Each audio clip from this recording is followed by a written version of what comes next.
ପୂର୍ବରୁ ବି 2-3 ଥର ହୋଇସାରିଛି, ଆଉ ଏବେ 6 ତାରିଖରେ ହଁ 2-3 ବର୍ଷ ପୂର୍ବରୁ ହୁଁ 2 ଥର ହୋଇଛି। ଟୋଟାଲ ଆପଣ 8 ବର୍ଷରୁ ଚିନ୍ତିତ ଅଛନ୍ତି, 18 ବର୍ଷ ଆଜ୍ଞା, ହେଲାଣି ତନ୍ତ୍ର ହେଉଛି। କଣ ଅସୁବିଧା ହେଇଥିଲା? ବାପାଙ୍କର ବିପି ଆଉ ସୁଗାର ବଢି ଯାଇଥିଲା ବହୁତ। ବିପି ସୁଗାର ବଢି ସୁଗାର ଯାଇଥିଲା ବଢୁଛି। ବହୁତ। ରାଜେନ୍ଦ୍ର ବାବୁ, ଆପଣଙ୍କ ଉପରେ ତନ୍ତ୍ର ବାଧା କରି ଆପଣଙ୍କୁ ହଇରାଣ କରାଯାଉଛି।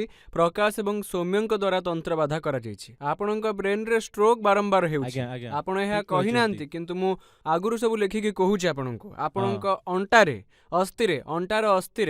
ଯୋଉ ହାଡ଼ ଅଛି ସେ ଶିର ମଧ୍ୟ ଦବି ଯାଇଛି। ପଡ଼ି ପଡ଼ି ରହିବାରୁ ଶିର ଦବି ଯାଇଛି, ଯାହାଫଳରେ ଆଜ୍ଞା ଆଜ୍ଞା, ଆପଣଙ୍କର ସମ୍ପୂର୍ଣ୍ଣ ଶରୀରରେ ଏହାର ପ୍ରଭାବ ହଁ ମଧ୍ୟ ପଡୁଛି। ଆପଣ ଏହାକୁ ଚଳେଇ ନେଉଥିଲେ, କିନ୍ତୁ ଏବେ ସମ୍ପୂର୍ଣ୍ଣ ରୂପେ ହାତ ଆଉ ଗୋଡର ମାଂସପେଶୀ କାମ ମଧ୍ୟ ହଁ କରୁନାହିଁ। ହଁ, 2-3 ଥର ହଁ ଏମିତି ହିଁ ହେଲାଣି। କିନ୍ତୁ ଏବେ ଠିକ ହେଇପାରୁନାହିଁ ନା, ଆଜ୍ଞା କାରଣ ଏଥର ଯୋଉ ପୀଡା ହେଉଛି, ଅଣ୍ଟାର ହାଡ଼ ଯେଉଁ ଅଛି ନା, ସେଥିରେ ସେଇ ଶିର ମଧ୍ୟ ଦବି ଯାଇଛି ଏବେ, ସେଥିପାଇଁ ହେଉଛି। ଏବଂ ବିଗତ 8 ବର୍ଷ ଧରି ଅସୁବିଧା ଚାଲିଛି ଏବଂ ଔଷଧର କୌଣସି ଲାଭ ମିଳୁନି। ପେଶୀ ବରାବର କରନ୍ତୁ, ସବୁ ଠିକ ହେଇଯିବ।